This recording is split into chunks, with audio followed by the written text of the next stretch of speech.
Boa noite a todos. Eu acho que eu convidei minha família para vir aqui hoje, né? Bateram o palmo logo com duas coisas, assim. Então a responsabilidade está maior.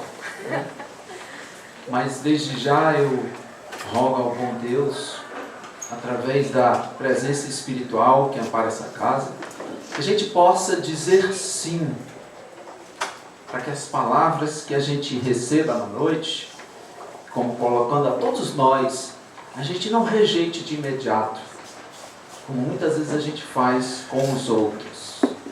Que a gente possa senti-las. E se fizer sentido, absorva. Se não, descarte. Né? Aos que vêm a primeira vez, eu deixo o recado. Quem mandou? Né? Vamos ver. Pois bem, parece assim ironia, mas eu tinha um amigo que ele me dizia assim: Valfrido, eu vivo todas as minhas palestras. E era verdade. E eu aprendi com ele a também viver as palestras. Por isso que para mim é sempre um convite. E não estou quase sempre falando, porque preciso digerir as palavras, ver aonde ela faz sentido em mim. Há 15 dias atrás eu já estava com o tema e observando as situações. E parece ironia, quando eu começo aqui, vocês, eu não sei, a quem estiver essa frente, deve ter visto que eu saí, fui até o toalete, porque caiu um cisco no meu olho. E eu olhei e disse, sim, essa experiência. O que a existência quer me dizer com isso? Que todos nós estamos na característica humana, né, fadados a muitas vezes deixar que o cisco no nosso olho muitas vezes nos segue. Então vamos ter consciência, como o Jânio e eu estava conversando aqui no início, acho que muitos devem ter visto o blog, né? E se não viram, já é uma ótima oportunidade para divulgar, porque enquanto eu acompanhava, eu disse, olha, que bom que a gente já vai trabalhando, né? O tema e tudo mais. E ele fez observações muito pertinentes, né? Somada a experiências de algum companheiro da doutrina, que nos leva a fazer uma reflexão, o que Cristo quis dizer com isso? Ele falou da temática terapêutica. É bem verdade que Jesus tinha o conhecimento de uma palavra muito usada como jargão terapêutico, do espelho. O outro é meu espelho. Não tão de uma forma, digamos assim, em que eu possa usar o outro, para que a gente não confunda, né? Dizer assim, o outro é meu espelho. Mas isso eu nem sou espelho de ninguém, né? Para o outro estar me olhando e eu estar imitando. Mas acontece que o espelho na consciência de que ele traz algo sobre mim, desde que eu tenha a vontade e o desejo de olhar para mim. Então, eu conversava ali com o Hugo nos nossos tempos escolares. Hoje de manhã eu vi tem uma agenda, todo dia tem os dias, ele está, dia do índio. Eu disse, mas rapaz, ninguém mais fala sobre o dia do índio nas escolas, né? A gente conversando, compartilhando isso. Me lembro que na minha época a gente se pintava de índio e tudo mais. Coitado dos índios, estão perdendo espaço até nas escolas, né? Pois é, e aí que chega aqui, escuto bem falar sobre os índios e me lembrei do tempo das escolas. Vocês se lembram do tempo da escola, não lembra? Sim ou não? Sim. Foi tão fraquinho que eu disse, não, eu só me lembro da merenda. E eu vinha, sinceramente, no carro pensando nisso, mas rapaz, uma hora dessa eu falar em escola, o pessoal vai se lembrar da merenda que ele jantou, né? Aqueles tempos. Aí eu comecei a viajar nas merendas, né? Aqueles pães com manteiga e açúcar. Já viram que combinação mais terrível, né? Naquela época a gente fazia isso. E aí, nos tempos da escola, nós tivemos um primeiro contato com as tias quando falavam de adjetivo. Vocês lembram disso, né? Adjetivo tem o propósito de qualificar algo. Então, se eu digo, o menino está com a calça fato, é apenas um fato. Agora, se eu digo, o menino está com a calça bonita, opa, eu qualifiquei, usei o adjetivo. Doutrina espírita também é cultura, né? Então, o que é que acontece? Quando eu qualifico, eu coloco o meu julgamento sobre isso. Alguém pode dizer, não, mas a calça não é bonita, eu acho é feia. Então, nós fazemos uma observação e nós discutimos, sintonizado com o tema, eu, esse querido amigo, olha aí, olha o adjetivo, né? Que está aqui, né? Atrás e que eu tanto quero o bem. E nós estamos discutindo sobre essa ótica, né? Sobre a perspectiva. Você que está lá atrás me vê sobre um ponto diferente do que esse que está aqui. E cada um vê da forma diferente. Vocês já pararam para observar? Dá uma olhadazinha aí ao redor. Quanta gente tem aqui hoje, né? Pois olha aqui, ó. Uma coisa boa é a gente imaginar. Tanta gente bacana, tanta gente bonita nesse salão. Mas ao mesmo tempo, cada um que está aqui tem a informação que chega de uma forma diferente. É fascinante e às vezes assustador, né? Eu posso dizer, o Jânio, que toca tão bem violão, né? Alguém já escutou isso? Não acho não. De jeito nenhum. Aí diz, não, bem não, é muitíssimo bem. Ele não foi fiel ao que o Jânio toca, né? Então, quer dizer, essa é a problemática humana, porque cada um absorve do seu jeito, interpreta do seu jeito. Então, nós precisamos ter cuidado em avaliar o fato e julgar o fato. E o julgamento está intimamente relacionado com o tema da noite de hoje. Que Jesus alerta que quando nós observamos o defeito do outro, nós estamos julgando o outro. Lembra ele bem na característica em que os fariseus e os escribas, né, vieram trazendo aquela mulher que todo mundo conhece, né, a adúltera, né, para ser apedrejada. E o que ele fez?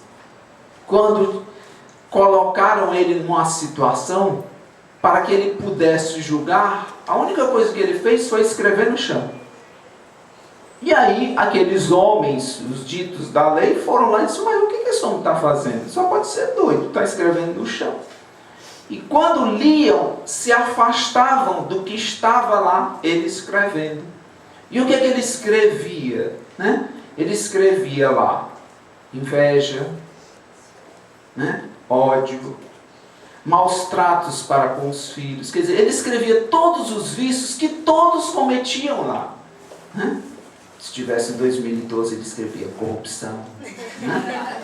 E aí as pessoas se afastavam, porque ficavam envergonhadas de olhar e dizer, fala-me Deus, eu faço isso. E ele foi fazendo isso até que a moça ficou sozinha, e quando ele se levantou, ela olhou nos olhos dele e ele disse, aonde estão aqueles que te acusam? Entende? Quer dizer, ele fez um movimento dos mais terapêuticos possíveis. Qual foi o movimento dele? Ele não acusou ninguém, mas ele apresentou o fato como é de verdade. Ali estava escrito no chão, cada um pega a sua carapuça, né? E segue ou não. Pois bem, mas nós não somos Jesus ainda, né? Nesse processo de evolução, nós com certeza atingiremos a nossa luminosidade. Estamos numa escala humana onde o defeito do outro às vezes nos incomoda, né? Eu disse às vezes, e espero que todo mundo concorde, né? Tem que dizer, não, Valfrido, tem uns que não são às vezes não, né? Muitas vezes, né? E quanto mais esse defeito me incomoda, mais eu deveria dizer sim para ele. Então, Valfrido, você fala que há uma coisa que é um fato. E eu posso dizer assim, a minha sogra é chata, isso é um fato. Seria um fato ou um julgamento? É um julgamento, né? Agora, a minha sogra gosta de falar muito. Isso pode ser um fato, entendeu? E aí, eu estou colocando sogra, né, com o maior respeito e carinho pela minha, e tanto quero bem, né? Por quê? Porque muitas vezes a gente tem o hábito de pegar um vício porque está no inconsciente coletivo. Então, às vezes, a gente absorve algo que nem faz sentido para a gente, porque todo mundo fala, eu vou falar também. Especificamente falando das relações humanas, né?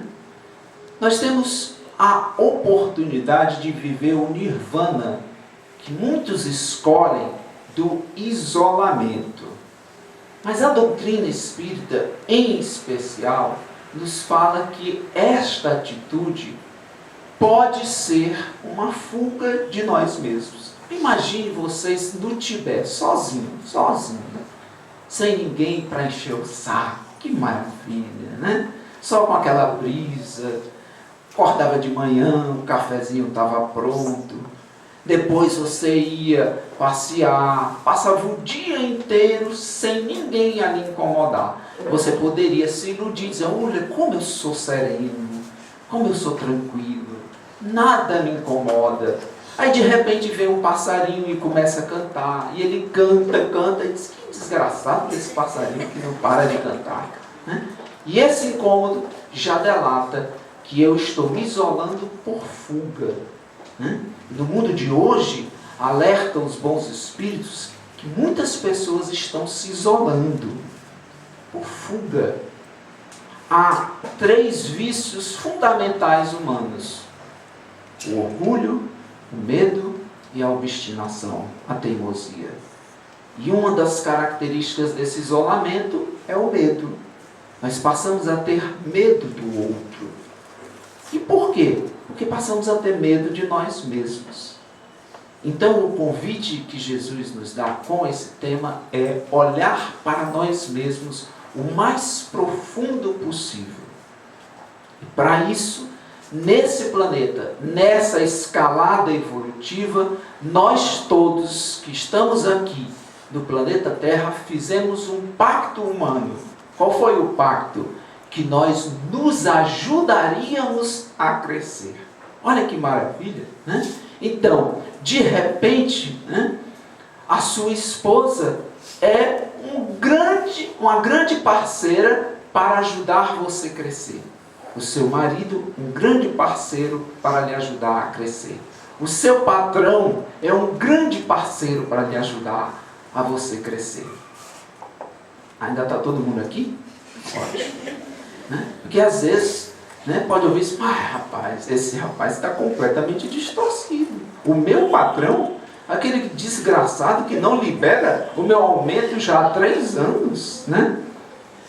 Então, por que eu fiz a questão inicial da separação do fato? Porque, antes de mais nada, se vocês forem dar uma aprofundada no Evangelho, há uma referência dos Espíritos para não nos fazer autômatos, né?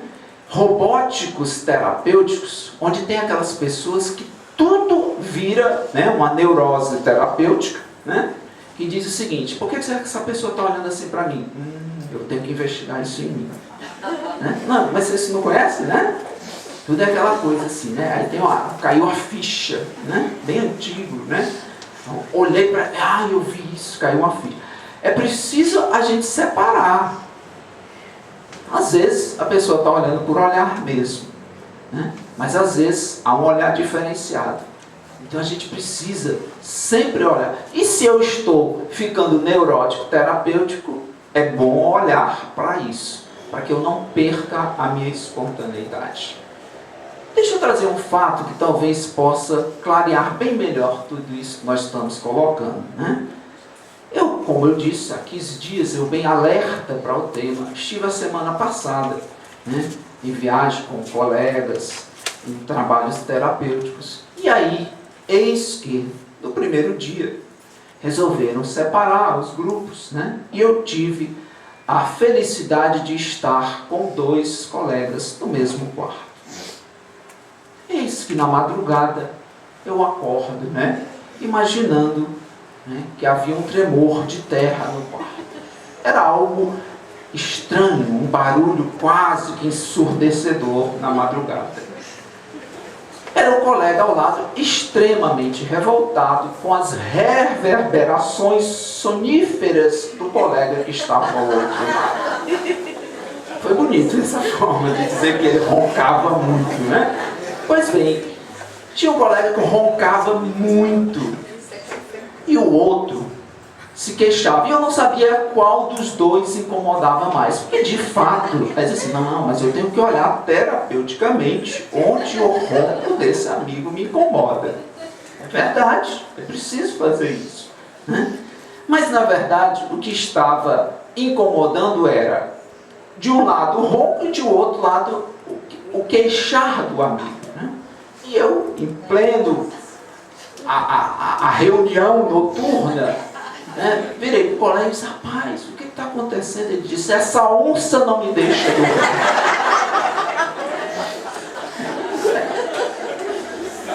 E quando foi no outro dia de manhã, né, o estranhamento do amigo que não dormiu era total, né? Eu, como bom espírita, né, comecei a fazer uma prece. Dai um bom sono, meu Deus, ao colega que ronca, né, que ele encontre uma posição mais serena. Né? E olha que deu certo. Né? No outro dia ele diz assim, olha, a minha companheira está chegando, eu vou ter que me mudar com o quarto. Que bom que a espiritualidade pode nos ouvir. Mas o colega estava revoltado, estranhado. Eu disse, poxa vida, ele se dava tão bem só por causa de uma coisa dessa. E aí fui fazer a abordagem. E enquanto ele não parava de se queixar do ronco alheio, ele não conseguia ter ganhos na vida. E aí conversávamos, eis que um momento eu tive a oportunidade e disse, olha, você me falou, né? Está estranhando, aborrecido o rapaz, diz assim, porque a onça, né, passou a noite inteira, né, rosnando, e aí ele virou para mim e disse, pois é, Valfrida, sabe,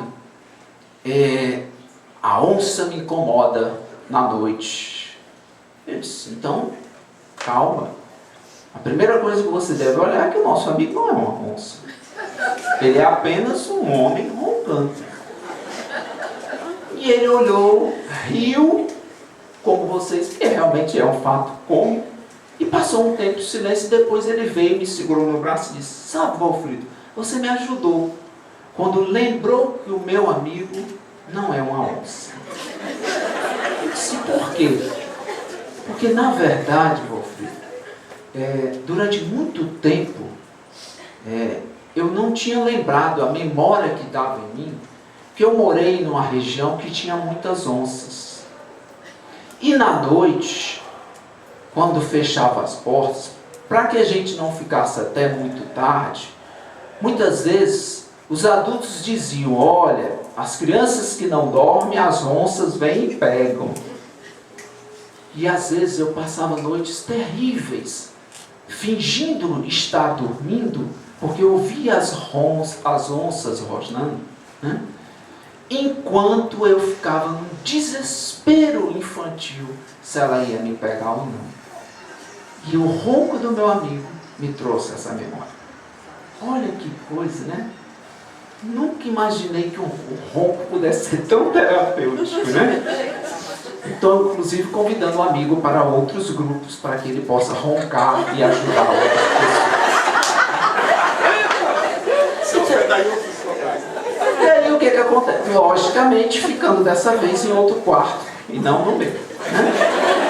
Eu sou espírita, mas não sou besta. Né? E aí o que acontece? Vocês perceberam que havia uma emoção guardada nesse rapaz? E que esse outro foi um grande presente para ele olhar para isso, de poder dizer, rapaz, você já é um adulto. Você não precisa mais ficar preso a essa memória infantil. Mas enquanto ele não vivesse essa situação, ele continuaria recorrente nisso. E parece ironia, quando ele olhou, como dizem os espíritos, quando a gente olha, a coisa afasta. Quando ele olhou, o outro se mudou de quarto. E é assim na vida da gente, né? Há umas pessoas que nos incomodam muito. Então a gente deveria, em vez de afastar, rejeitar essa pessoa, dizer a ela: sim, algo em mim fez um pacto com você, para que eu pudesse olhar para mim. O que é você como convite para que eu possa fazer a minha mudança interior? E isso é principalmente nas relações a dois, né? Nas relações, quando eu digo a dois, não necessariamente homem e mulher, mas nas relações mais íntimas de nós, né? A gente pode ter na oportunidade de olhar do outro, em vez de cometer o vício de sair acusando, porque quando a gente joga todos os erros, mas é porque ele é chato, é porque ele me incomoda e tudo mais, a gente perde a oportunidade de fazer a nossa investigação pessoal. E isso só é possível para aqueles que querem se mudar. Olha, estava aí na música. Aqueles que querem se melhorar. Em grande parte das pessoas estão dizendo assim: eu quero que o mundo melhore, e não eu, né? Isso tem uma anedota para mim que eu sempre acho fantástico, até deve ter trazido aqui. Que o homem vinha dirigindo o carro na avenida, né? E os carros tudo buzinando, e ele lá, sozinho no carro na contramão, né? E os carros buzinando, e uma avenida totalmente lotada. E todo mundo buzinava, gritava, e ele lá desviando, sozinho na contramão, e todo mundo maluco, doido, gritando. E ele, para diminuir a sua tensão, ligou o rádio e escutou no rádio: atenção, atenção, na avenida tal existe um maluco andando na contramão. Ele olhou para o rádio e disse: um? Não, vários! E às vezes é essa loucura que a gente faz com o outro, né? A gente fica tão enlouquecido que acha que todo mundo está errado, só eu estou certo. E eis aí o maior antídoto terapêutico que Jesus traz para o tema da noite. Ele nos diz: se nós estamos evidenciando o erro do outro, o nosso objetivo é nos afastar, é nos separar. Um objetivo completamente distinto do plano de Deus para com todos nós. Se nós fazemos a evidência dos erros dos outros, é porque estamos infestados de outros vícios. A vaidade é a primeira. Por que eu preciso evidenciar o erro do outro? Porque eu me acho melhor? Ou porque eu acho que sou pior do que o outro e preciso diminuir o outro para poder me nivelar a ele? Dizem os Espíritos: devemos revelar o erro dos outros? Qual é a resposta? Não. Não há nenhum objetivo em fazer evidência ao erro do outro. Porque o outro tem livre-arbítrio. E o outro tem o direito de escolher a hora que ele quer ou não ver aquele erro. Quem daqui gosta de ser apontado no seu erro? Né? Ninguém. Então, fazer com o outro, como Jesus disse, o que faz? Né? Às vezes é uma bobagem. A pessoa diz assim: fulano, essa tua blusa, o que foi? Né? O que foi? Tabelada? Né? Já fica incomodado. Algum defeito em mim, eu não suporto. Imagine você chegar e dizer assim: mas você é egoísta. Né? Isso é obrigado, e você é tão generoso. Por quê? Porque vinculado a esse mesmo tema, e lembrando que o tema está no capítulo 10, onde Jesus disse: bem-aventurados os misericordiosos. Bem-aventurados aqueles que têm a indulgência para com os outros. Indulgência é o ato de não evidenciar o erro alheio. Sabe? Ficar silenciado. Mas, Valfrida, eu estou vendo que está errando. Tá, ótimo. Fique em silêncio. Agora, dizem os Espíritos também, então a gente não deve nunca evidenciar. Evidenciar? Não. mas nunca alertar o outro do erro, aí eles dizem, sim, mas com os devidos cuidados. Qual? Primeiro, uma coisa é eu dizer, Jânio, você acha que eu estou fazendo bobagem? Aí, Valfrito, você quer saber mesmo? Pergunte outra vez. Quero, diga. Né? Eu acho que tá.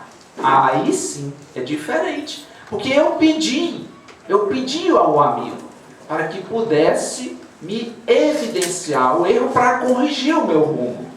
E por isso que os inimigos são rejeitados, né? Os espíritos dizem. Porque os inimigos não fazem esse rodeio. Né? Os inimigos são diretos. Né?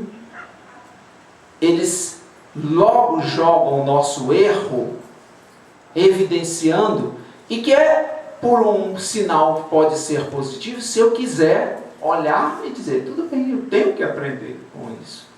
Apesar de que podia ser de um viés mais amoroso. E a outra forma em que nós devemos evidenciar o erro, que Jesus nos lembra, é quando um erro afeta a vários.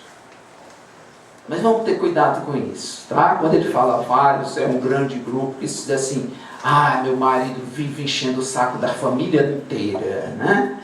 Aí não é bem assim que ele fala. Né? É um erro que vai causar um mal maior. Aí nós precisamos alertar para isso. Mas cada um tem o direito do seu momento de poder olhar intimamente para dentro e dizer, agora eu preciso mudar algo em mim. Então o convite, né, quando ele faz a referência ao cisco, o argueiro, uma poeirinha no olho, né, que nos deveria incomodar.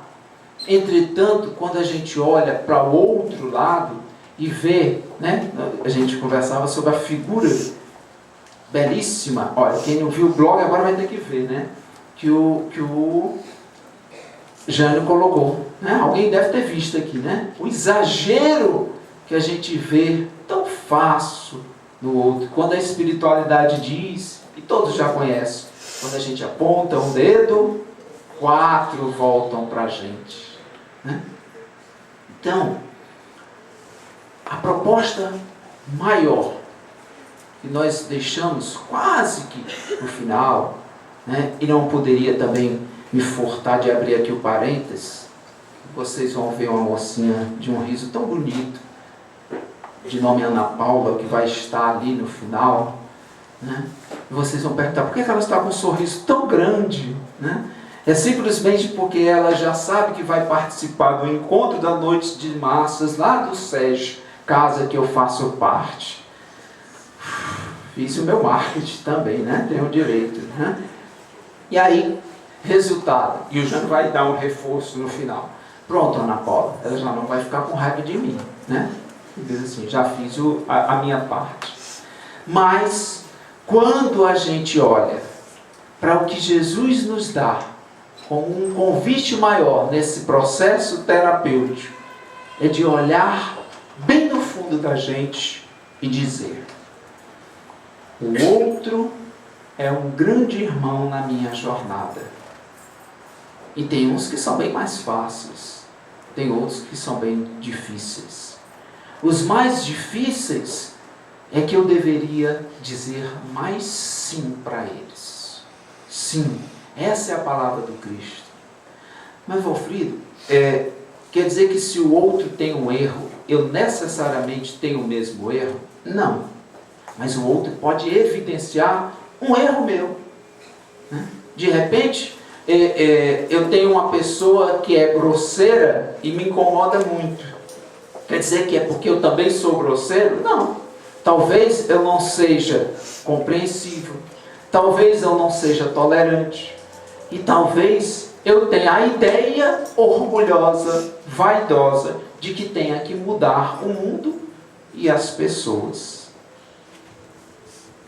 Então, Jesus lembra que se eu não tiver nada na minha consciência que me acuse quando eu vejo o erro do outro, dizer assim, olha, Eu olho o erro de fulano e estou limpo. Sei que nada me afeta. Apesar de me incomodar, nada me afeta no sentido de que seja algo meu, mas se incomodou. Então é porque, pelo menos, eu preciso aprender a perdoar essa pessoa. Se a gente fizer uma revisão das nossas relações, aquele que incomoda muito o outro, né? Que quase sempre, como eu sempre digo aqui tem alguma ovelha, tem alguma ovelha negra aqui, por favor? Né? A ovelha negra da família, tem uma ali que está bem tímidazinha, né? Ótimo. Mas em geral, como eu digo, nunca ninguém levanta a mão, né? Assim, tem 5 pessoas que estão vindo novas, mas não vieram 5 ovelhas negras.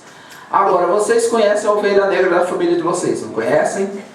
Ora, meu filho, se eu não conheço, eu não carrego o dia inteiro ao meu lado. Pois é, nunca vem ovelha negra para minhas palestras. Só vem as partes boas, a família boa. Né? Sempre fica o ruim em casa. Por que será, hein? E se a gente pensasse que a gente também é ovelha negra para essa pessoa? Que a gente incomoda essa pessoa? Se a gente pudesse dar um ajuste nesse cisco e tirasse, vou botar o cisco agora no olho dele e a trave no meu, né? Eu vou agora tirar inverter essa polaridade e começar a olhar. E se eu sou o problema de alguém? Dá um tempinho aí, não sei se está terminando, né? Vou dar 5 segundos para você imaginar agora você sendo o problema de alguém, o grande problema de alguém.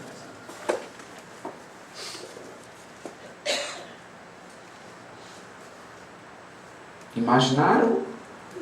Ou ficaram pensando na merenda? Desde aquela hora da merenda, meu filho, eu não consigo passar mais adiante. Né? Pois eu tenho a boa e má notícia de avisar que, infelizmente, às vezes nós somos o entrave na vida de algumas pessoas. Nesse instante, existe alguém que pode estar nos vendo a vocês, como alguém que incomoda a vida.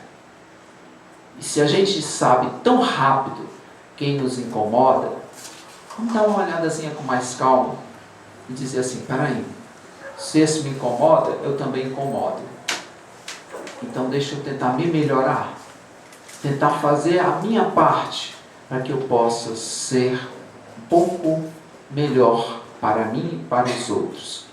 E eu findo essa exposição com a palavra de um mestre indiano que nos convida a dizer que procure na vida no planeta Terra fazer o máximo o caminho dos outros mais fácil. E ao desencarnar, leve no seu coração uma única certeza: tornei todos os ambientes que frequentei um pouco melhor. Muita paz a todos.